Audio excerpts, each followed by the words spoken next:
Welcome to the Wonders of Watercolour. I'm Ray Campbell, and every week here on YouTube I show you how to paint botanical paintings with watercolour. And every week I'm here to help you grow as a watercolour artist, and this week we are all about painting mint. So if this is something that appeals to you, then stay tuned and join in with us. As always on this channel, we do our line drawing in readiness for the painting because we don't want to waste time putting that down. If you don't like drawing, don't worry. I provide you with a free traceable so that you can trace it down, or if you want to practice your drawing skills, of course, there's nothing to stop you from doing it freehand. But just to make life a little bit easier for everybody, and we all like that, I'll put a free outline right at the end of this video so that you can pause it and screenshot it and print it out that way. That will just be a simple version that looks exactly like this, but if you'd rather have a fancy version that looks like this, then you can grab this completely free on our free membership level over on Patreon, and you can have this delivered directly to your inbox. I will link everything I'm using today in the description box underneath this video so that you can check them out for yourselves. I'm just going to be using 3 colours for this mint tutorial, and I'll just start by saying this tutorial is suitable for every level. So it doesn't matter if you've never painted before, you can still join in with us today here on the Wonders of Watercolour, because we use a learn to paint as you paint method, and that means I'll be showing you how to paint every step of the way. Even if you've never picked up a brush before, you can join in with us in this tutorial. The paper that I'm using has got a texture and it's 100% cotton. This is in my little Etcher sketchbook. It's about a 4 size, just so that you can see what kind of size I'm using. And of course, the brushes I'm using today are from my set from Craftamo. They come in a set of 5, and at the time of filming, we still have a few sets left, but they are on their second release, and I anticipate them selling out quite quickly. So if you did want to snag them, I will link them in the description box with all the other materials that I'm using today. So let's start off by mixing our first wash. Watercolour is all about layering up your colours so that they don't go muddy, and we're going to start off with wash number 1. The colours that I'm using today are from Deep Light. I'm using a colour called Masha's Green. This is a really bright green. If you don't have this colour, you could use cadmium lemon mixed with a little bit of French ultramarine. This is a granulating colour, and those 2 colours mixed together won't give you quite the same look, but absolutely fine for mixing up to join in with us today.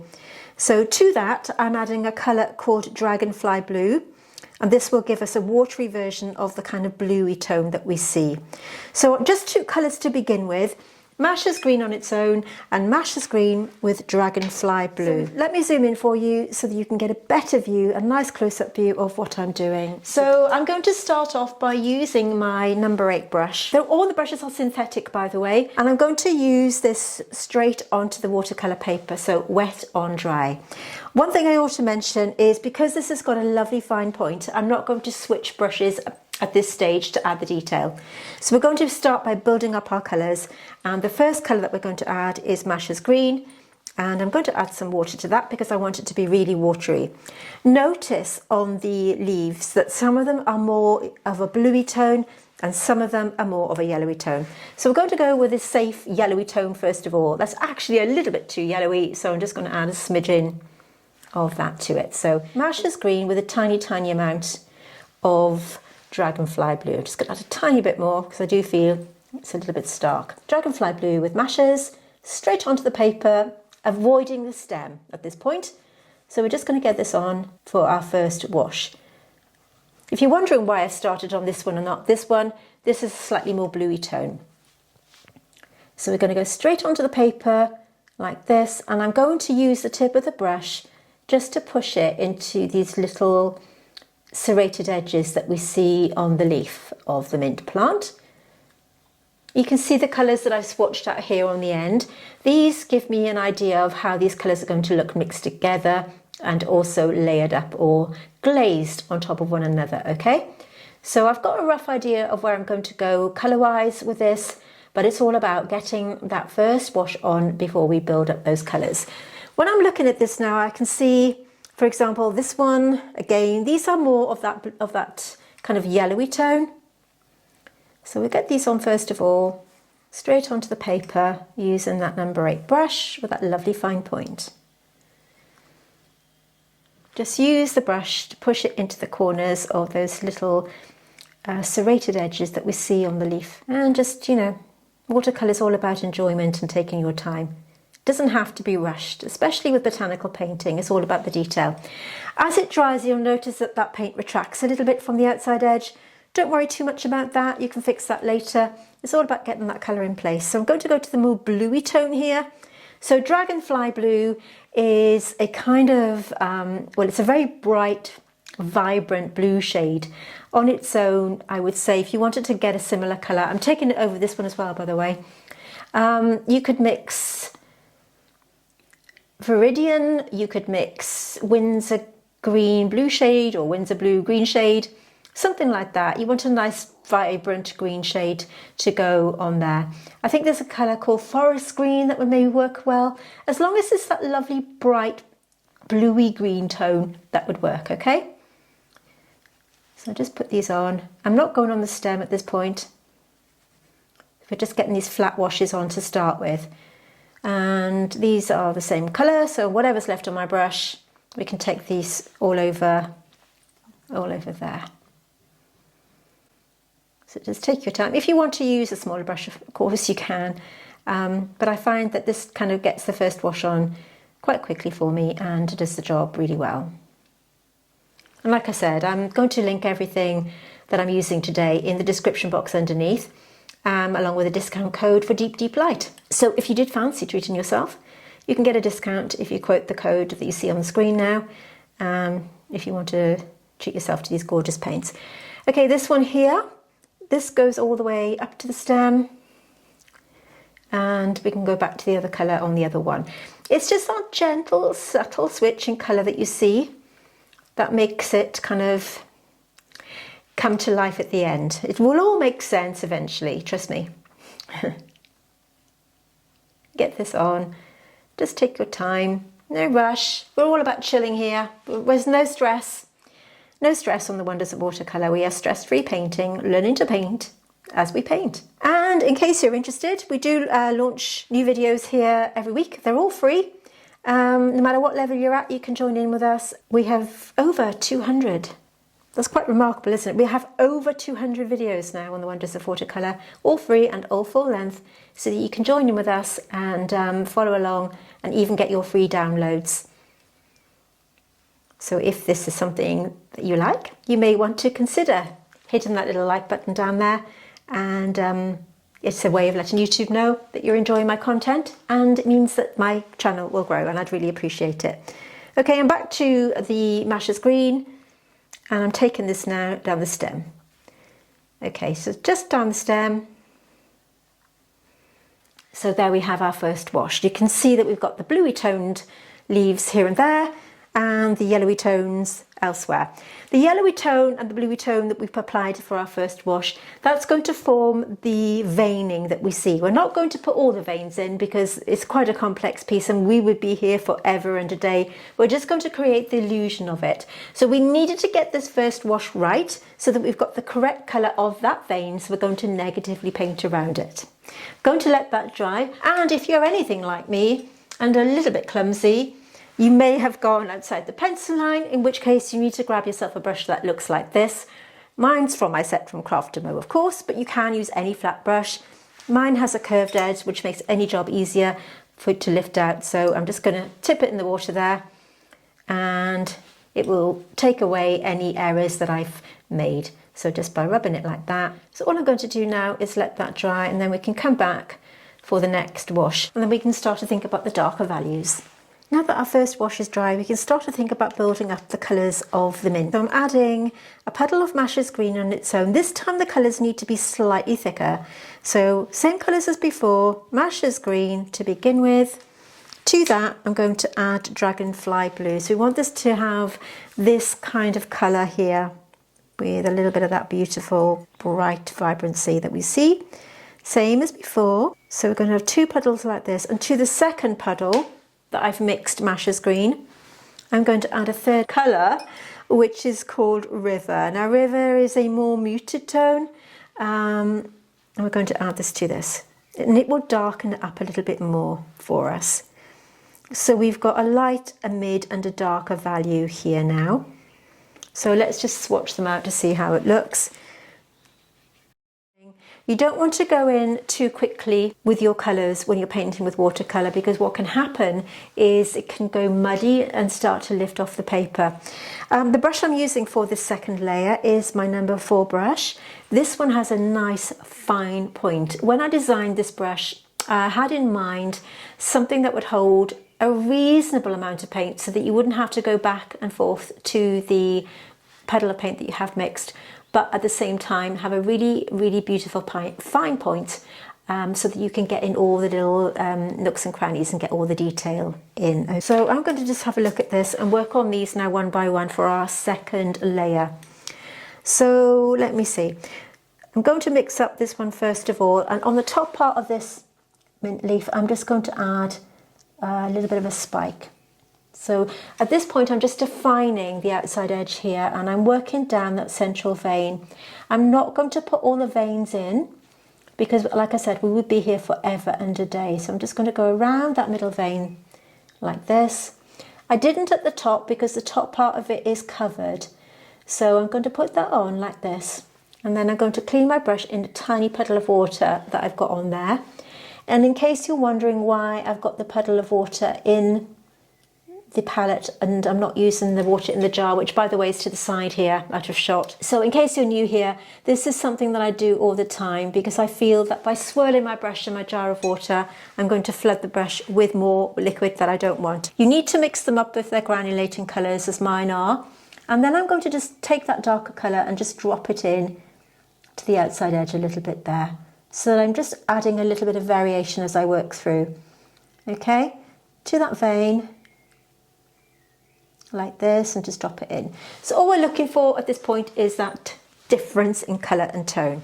I'm going to add another little bit of Masha's green actually, just to have a little bit of variation if I need it. Back to this one here, and now I'm going to work around this vein here, down that central vein and around this one. So you do need to be a little bit patient, but once I've applied that colour, cleaning my brush in my muddy puddle of water and then using my brush and pulling that colour out. Dropping in the darker colour. And I'm just going to work around this little bit here. We've got this curved leaf here. So I'm going to go around that one like this. And because I don't want the colour to be solid, because I want a little bit of variation, I'm just picking up another colour green and then going on like this. Using that brush. If you're worried that your colours are going to look too similar, what we'll do at the end of this is start to glaze over them with a different colour we could maybe add a lighter blue tone over some of them. You'll see what I mean as we work through. So going back to this one with a little bit of this one, I've got a little bit of a suggestion of a vein here, so I'm going to just create a negative shape between these two and come down the middle one like that. And once I'm happy with the shape, going back in with that darker value and working around, coming down. You've got the middle vein here, leaving a gap in the middle like that, and then again just varying those colours as we work through, and to the outside edge, pushing that pigment into the corners so that we've got a really good shape towards the outside edge of that leaf. Vary it a little bit if you want to by picking up another colour. So that's why it's a good idea to always have your colours mixed up before you start painting. We can make all the adjustments we need to later on, but at this point we're all about building up the colours and getting the shapes in place, and then we can worry about adjusting them later on. And this little bit here, I'm just mixing up the colours, any ones will do, just to get this colour on. And you can see, I can get a decent amount of paint on this brush. Don't have to keep going up to kind of recharge that brush. So we've now got another layer on that. This one here, if you're looking at the photograph, it's a rather complex looking piece. We've got all these different veins going on, but we're not going to do that. We're going to make it easy. Taking this colour here, and all we're going to do is adjust those colours and tones to make it look like the illusion that it's a three-dimensional leaf. We may even go in and lift some colour out a bit later on when it's dry. Lifting out colour is a really good way of adjusting colours. So we're just going to put a bit of darker colour here and just work the rest of it in. So we're just going to get layer 2 on. And layer 2 is about sharpening up any edges. You can see how I'm merging these colours together. So any 3 different greens, 3 different colour greens is really all you need for this. And if you're struggling with matching your colours, I always say this in my videos, but if you are kind of struggling to get those colours right and you don't have the same colours as me, let me know in the comments and I'll help you out based on what you've got. I answer every single comment, so you won't be missed. So do let me know. That's what I'm here for. I want to get everybody painting and enjoying the process, okay? Just changing those colours and getting these colours on. Just ask yourself which shades are more blue and which shades are darker. But for now, you know, not too fussy. We just want to get these on to create the shapes that we want. So if you are enjoying this video, you may want to hit subscribe and the little bell that you see. If you do that, then you'll be notified when I upload new content. It's usually once a week on a Tuesday. And by hitting the little bell there, you'll be notified and you won't miss the chance to learn how to paint with me. Now, at the very start of this video, I did say that we would give you this really simple pencil line at the end of the video. So do stay until the end of the video where you can pause the screen and screenshot it that way if you want to and print it out. And of course, you can get the free version over on Patreon. But I have to tell you that if you do enjoy botanical painting and you want to really level up your skills and have a much longer tutorial every month, you may want to join our Patreon. We don't have any of the tutorials that you see on YouTube, you won't find over on Patreon at all. The Patreon tutorials are written just for my patrons and my YouTube tutorials are full length, so you don't need to join for that anyway. We give you these for free. But in case you're interested in joining Patreon, and we even have that mentorship level where you can have one-on-one time with me via video message.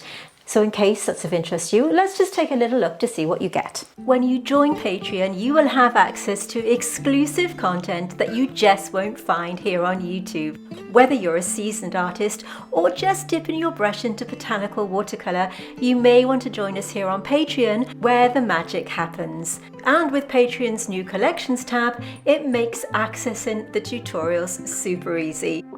When you join us here on Patreon, we dive deep into the art of botanical watercolours, from vibrant blooms to fine detail, and I'm here to guide you every step of the way. We have 3 membership levels to suit your skill and budget, and we even have a mentorship and coaching level, so if you're serious about developing your skills, then this could be the level for you. And now you can join Patreon for free, which will give you access to all of our YouTube traceables, which will be delivered weekly to your inbox, so no more scrolling through for the images. So if you are ready to embark on a watercolour adventure, unlock exclusive content and join a community that celebrates the beauty of botanicals, hit that join button, which I will link in the description. Okay, so you can leave and join at any time. And I'd love to see you there because it's a way that you can support my channel as well. Okay, I'm going back to this darker colour now. On this leaf here, there are definite lines that are lifted out where you can see that glossy, beautiful shine on the leaf. Now, we're not going to paint around those, we're going to lift them out. So I'm just taking this darker colour for now, and I'm putting this on right around these shapes here. So this is negative painting, just straight onto the watercolour paper, using my number 4 brush with that beautiful fine tip, outlining this shape here. We've got this middle line that comes down, so we're going to just accentuate that. And then I'm just taking any of the other greens and putting this on and letting it gently merge into that darker green that we've applied. Any green, just any green will do. You just want that variation, okay? Get it on, right up to that tip, leave a gap. That's our middle vein, we need to keep that in. There's a little gap between these two, and then another green on the outside edge. Like I said, this is suitable for everybody. You don't have to have fancy paints or brushes. You can just join in. We've got a line coming down here. I think that's meant to be straight, so we're going to come down and work around that. All you need is a glass of water and some paints. All right, so, and then when people start to paint, you don't need to go out and buy a whole ton of stuff, okay? All you need is paint and water and paper. We even provide you with the references where applicable. Every week, you know, you've got everything you need. So just, you can see the colours that I'm picking up from my palette. We're going to leave these lighter for now, and we've got this one more to do down here, and then we can tackle these separately. So I'm painting this in real time for you, so that you can see the process even if you're new to painting. And if you've been painting a while, well, you can still join in. Now, while it's still wet, I'm going to that darker colour, and I'm just dropping this in here. It's quite dark down here, so we're going to get that on like this. And a little bit up here as well. So we're just dropping in that colour to sharpen it up and give it that variation like that. Just maybe drop a few bits in here as well. Any green, straight on, not too fussy, around that central vein. Still using my number 4 brush. I'm a huge fan of rough surface or cold press watercolour paper. I don't like the smooth stuff. I'm not a massive fan of hot press paper. Now, you might find that strange as a botanical artist, because I know it's the go-to. If you're a botanical painter, you're probably wincing as I'm saying that. But I don't like it. I don't like the way it handles, and I find that it's very hard to get the depth of colour that I need. It tends to go a bit streaky. This is why I prefer this. So I'm just applying that darker colour there, and then I'm just using my brush to push it out and picking up the other colour. Just want to get that colour on. Like I said, we've used the base colour here as our colour for that vein. So we'll get this on. So if you are enjoying this video and you know other people that might like it, just pass this on. Spread the word about the wonders of watercolour. We'd love more people to be joining us here. And I ought to mention actually that we do have a Facebook group with the same name, The Wonders of Watercolour. And if you join us over there, you'll get access to the older outlines. We used to put them all on Facebook before we had this new way of doing it. But the great thing about the Wonders of Watercolour Facebook group is that you can paint the paintings along with videos, and then you can post your finished paintings over there if you want to, and have some feedback from me, my team, and our fantastic community. We've got some fantastic members over there. And if you're not a fan of Facebook, because I know not everyone likes it, right? Check us out, because I promise you, you'll love it. So you can see me here, I'm mixing up another one of those colours just to get that variation on. And I'm just putting this is Dragonfly Blue. I will link all the things I'm talking about, the Facebook group, Patreon, and the materials, all in the description of this video, so that you can check them out yourself. I am told that I talk too fast. I know I do. I get overexcited when I'm painting. I think I'm trying to keep up with myself. I paint too quickly. So you can slow down this video, by the way, if you find that I'm jabbering away too quickly, and go at your own speed, okay? So just pop those on. We've got one more to do here, and then we can come in with another layer of paint. So I think for this one, I'm just going to put this wash here with a bit of that Dragonfly Blue. I'll go to that one. Any different colour green will be fine. On we go, straight over the colour. So we've got that variation again. If you've got any untidy edges, don't worry, you can go over them. I've gone outside the pencil line a little bit there. There isn't an awful lot of detail on these upper leaves. So I'm just going to apply the colour to the top part only. And then with my clean brush, I'm just going to spread that down so it's not too solid a shape. This one I'm going to leave until later, and the same for this one. Maybe just add. We can see a middle vein on this, so come down and then like that. I think we'll do those later actually. So all we're looking for, as I keep saying, is that variation in colour, so that these leaves stand apart from one another and you can see exactly what's going on. Again, I'm going to have to let this dry now. There's nothing I can do until everything's dry. So once again, I'm using this opportunity to use my blender brush to tidy up any edges that might be looking a little bit untidy. Actually, it's not too bad. I've missed out this bit here, so let's just go in. Make the colour. This is my number 2 brush, by the way. Any brush will do that you feel comfortable with. I keep saying it, you don't have to go out and buy the materials, that I'm using. Right, I'm going to let that dry. Already it's looking mint-like. So we're going to leave that dry completely. I think I need to have a clean down of my palette because I'm getting a bit muddled as to which colours are which, and I'll be right back. Everything's completely dry now, and I've had a bit of a clean down here. So I'm going to mix some more colours up. Starting off though with a tiny bit of a glaze of Dragonfly Blue. I wanted to explain a little bit about glazing. We've covered this glazing technique over on Patreon on one of our monthly minis recently, but it is something worth knowing if you're new to painting. You might not have heard this term. It's when you place a colour on top of another colour, rather than mixing the colours together. In this case, Dragonfly Blue, you can see the colour in its purest form. It's this really lovely bluey green tone. And when I'm applying this over this colour here, it changes it to more of a bluey tone. It sounds really obvious, but maybe if you're new to painting and you don't realise how useful this can be. So when you're glazing over a colour, you're just changing it by putting that other colour on the top. The reason I really like using watercolour glazing is because sometimes when you're mixing your colours up, it can be tricky to get the colour exactly right. So by making this little adjustment, when you sort of start to build up your colours, it does make it really, really easy. And again, it's really good for adding that little bit of variation. So just put this on here and there, just to maybe change some of the colours. If you feel that maybe this one is more of a bluey tone, pick up that watercolour glaze and go over the whole thing. Maybe just add a bit more just to show you and exaggerate that for you so that you can see the colour on camera a little bit more. So just by glazing over that colour, you're just changing it a little bit and giving it more of that bluey tone.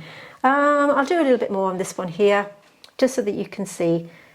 Watercolour is translucent or transparent, depending on, which kind of colour that you use. By doing this, I have gone over that central vein and lost it a little bit, but I just wanted to show you, can lift it out actually with my blender brush. So just so that you see how it makes that look. So once you've done your little bit of glazing, you can put a little bit on this one. Like I said, some of the colours are more green, some of the colours are more yellowy green, and some of the colours are more of a bluey green. You can do the same with your yellowy tone. This is Masha's green. This is this kind of lovely limey green tone. And if you did want to brighten up some of the yellows, you could put that on. That's way too yellowy. So you can just put this on as well. So you can see how that's made that look a little bit more of that yellowy tone. So a really great way of changing your colour without too much fuss is just by glazing over it. So you might be at the end stage of your painting and thinking, oh, that doesn't look quite bright enough, or whatever it is. You can just glaze over with a colour and just change it, okay? Really simple to do. So we're going to keep it nice and simple this week. I want to add a bit of a darker value to this. By darker value, I mean a darker tone.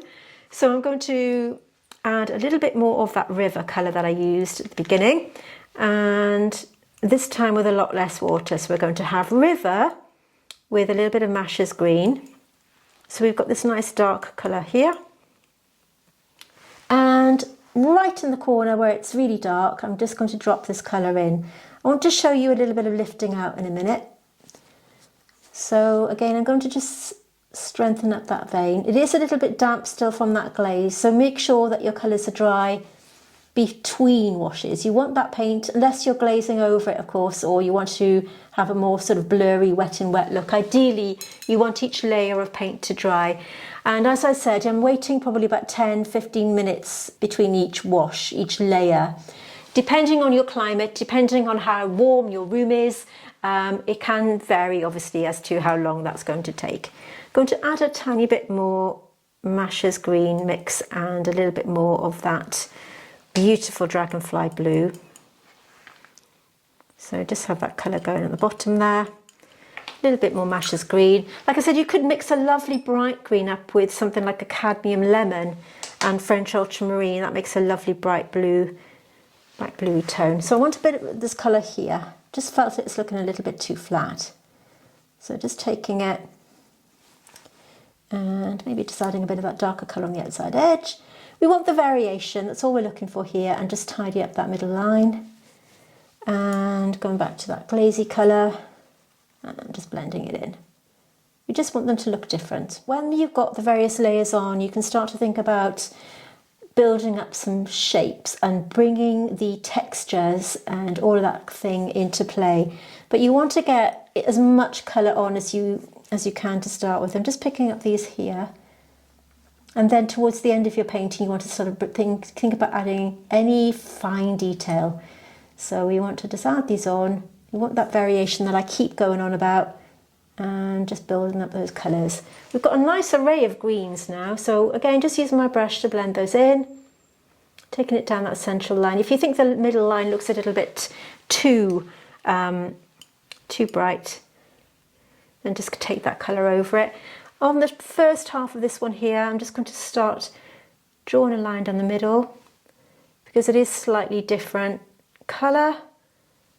Put that on, and then on this half it's slightly darker, like this. I've gone outside the pencil line slightly there, but that's okay.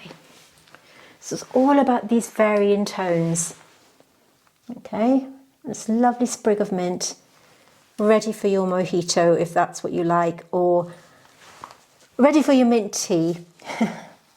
I don't drink alcohol, so it would be a mint tea for me. So coming down here, and just sharpening up any edges. You want to sharpen up any outside edges. Now's a good chance to do so. I'm just adding a little bit of that blue tone on the bottom part of this one because I think it looks really nice. And then again, I'm going to have to let it dry a little bit. Because I've got that on the brush, just going to glaze over that one just to give a variation that I spoke about. And a little bit of green on this one here. I've left a little gap there. Again, a little bit more of that blue wash down the bottom here. We're going to be, on the next bit, we're going to be lifting out some colour. I'm going to let this dry completely, make myself a cuppa. I might have a mint tea, and I'll see you in a moment.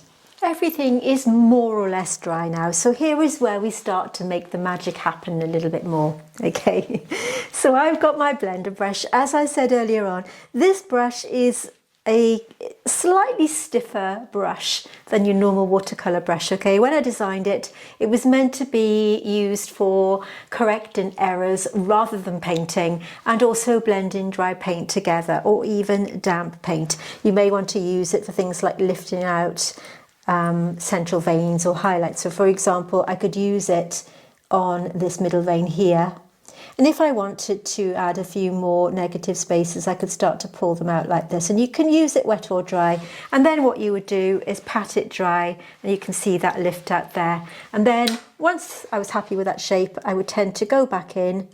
Let me show you how I would use it, and then go over that shape and just tighten it up like that. So it's really good for, you know, making any adjustments, or if you want to just merge some colours together. And as you saw me doing, if you go outside the pencil line, it's a really great way of lifting it out. So there are lots of uses for this little brush, and I designed it specifically with a curved edge because sometimes when you use blender brushes, they are flat at the tip, and by doing that you're just not getting into the little corners of your painting. So I wanted to make it with a curved tip here, and like I said, it's nice and stubby, so you've got full control over where you're going to do any lift out or anything like that. Now I have painted over my pencil lines, but you can pretty much guess where you want to do a little bit of lifting out. So all I'm doing is I've got a small puddle of water here, so I'm just making sure that it's nice and clean, and then I'm just patting it on my kitchen paper that I've got slightly out of shot here, just to take off the excess water. And then where these two little leaves meet, I'm just going to pat a little bit here and a little bit here. So already I've got that little curved shape. I'm going to pat it dry, do the same again on this bit here. So we're going to pat like two little curved shapes out. We'll do one more there and one more there. So we've got this kind of crescent shape, this little curved shape. Okay, and I'm going to do another one here.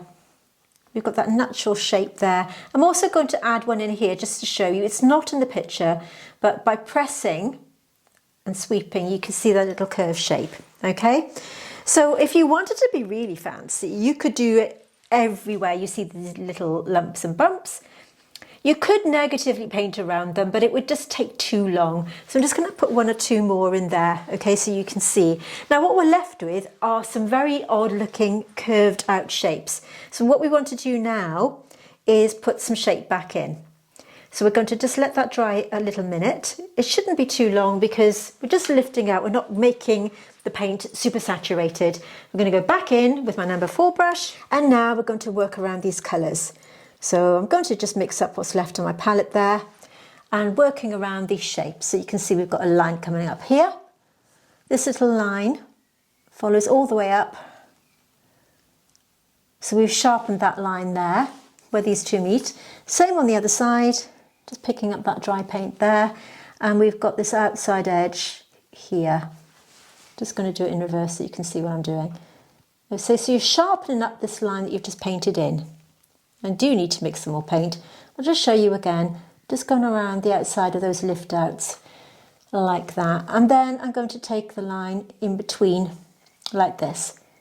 So you can see it's starting to look like a really curved shape. And again, on the other side, we're going to paint that shape back in to create the base of that shape.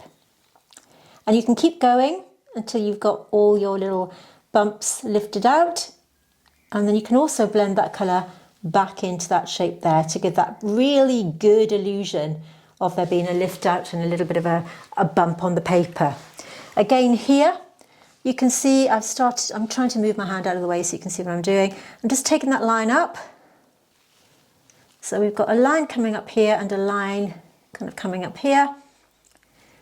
And we're painting around those shapes that we've lifted out to create some more shape. So like I said, it's up to you as to how much detail you want to put in. You can use these skills in whichever way you want to.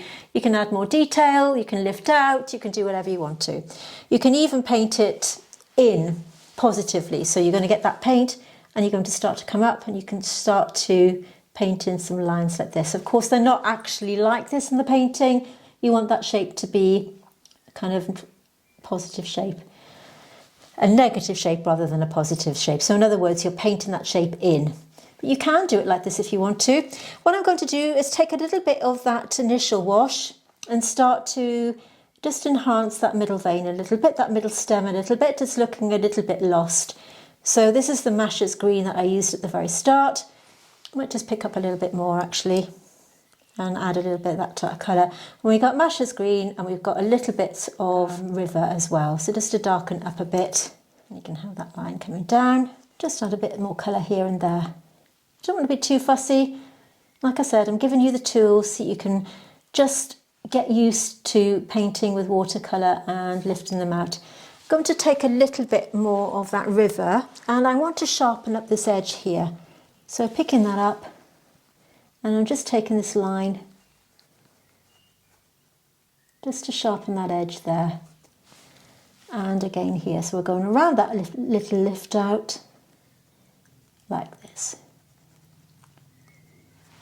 And again, if you want to sharpen up any outside edges that you feel are looking a little untidy, you can use this opportunity to just go around the outside edge of a few of them. You can enhance that lift out if you want to, and just add a few more details. Like I said, this isn't meant to be a very, very detailed piece, but it's just meant to give you the tools so that you can see how to layer up with watercolour to create a watercolour painting that you can be proud of. And like I said, it's suitable for all levels.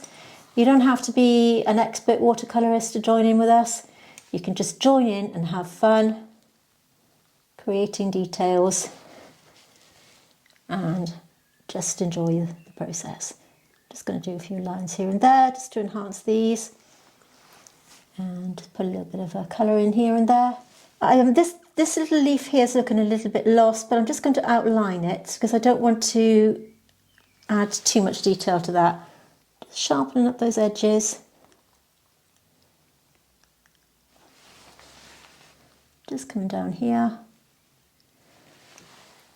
And this one, just going to add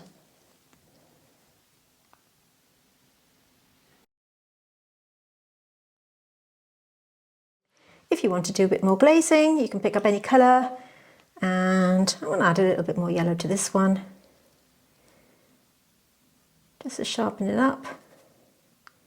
Because we've started off by putting some really light layers on, we can still carry on putting these colours without the paint lifting off or becoming muddy. So just add a bit more colour where you feel you want to. Taking it to the pencil line to tidy anything up, and take it over there. I think I'm going to call that finished. I'm quite happy with the way that turned out. A lovely sprig of mint ready for your mint tea. So remember to stay right until the very end, where I'm going to put up, I'll give you the reference photograph and the outline. The full printable version will be over on our free Patreon. It's all free. You don't have to pay for any of the outlines or the references, okay? They're all my little gift to you for watching my tutorials, and I want you to join in. So remember, if you have enjoyed this video, could you please give it a big thumbs up down on the bottom there? It's a way of letting YouTube know that you've enjoyed my content. And remember to subscribe to my channel if you haven't already, and you won't miss out those new uploads every single week. So with that said, I'll stop talking and let you take a moment to appreciate the finished painting, and I'll see you soon.